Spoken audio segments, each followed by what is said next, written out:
నాకైతే ఇవాళ చాలా కోపంగా ఉంది. నా కోపం మనుషుల మీద చూపిస్తే ఏం బావుంటది. అందుకే బెల్లం మీద చూపిస్తున్నాను. అసలు నా కోపానికి రీజన్ కావాలా? ఇవాళైతే అసలు లెగలేకపోయాను. అయినా సరే పొద్దున్నే లేసి రెడీ అయ్యి బస్ కూడా ఎక్కేసాను.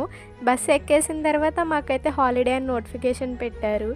ఆల్రెడీ నైట్ న్యూస్‌లో చెప్పారు ఏపీ అంతా హాలిడే అని చెప్పి. అయినా మా వాళ్ళు ఇంకా పెట్టట్లేదని చెప్పి మార్నింగ్ చూసి స్టార్ట్ అయ్యాను నేను. కరెక్ట్‌గా స్టార్ట్ అయిన తర్వాత పెట్టారు. నిజంగా దూరం నుంచి వచ్చే వాళ్ళకి ఎంత కోపమొస్తది చెప్పండి. నైట్ పెడితే అంత ఇబ్బంది ఉండదు కదా! నాకైతే అస్సలు చాలా చిరాకు అనిపించింది మా కాలేజ్ మీద. ఇంకా నాకొచ్చిన కోపానికి దారిలోనే బస్ దిగిపోయాను. ఇంకా మళ్ళీ బస్ వచ్చే వరకు వెయిట్ చేసి ఇంటికైతే రీచ్ అయిపోయాను. ఇంక అంత కోపంగా ఉన్నాను కాబట్టి పొట్టలో అయితే ఏదో ఒకటి పడాలి. ఇంక నాకు ఇష్టమైన బెల్లం అట్లయితే ఇంక పిండి కలుపుకొని అట్లయితే వేసుకొని తిన్నాను. కొంచెం కూల్ అయ్యాను. లైఫ్‌లో ఎప్పుడైనా ఇలా జరిగిందా? అయితే మీ ఫీలింగ్ ఏంటి కామెంట్ చేసేయండి. నేనైతే అవిసె గింజలు వాడుతున్నాను కదా! సో, వీక్ 3 రిజల్ట్ అయితే ఇది. నచ్చితే సబ్స్క్రైబ్.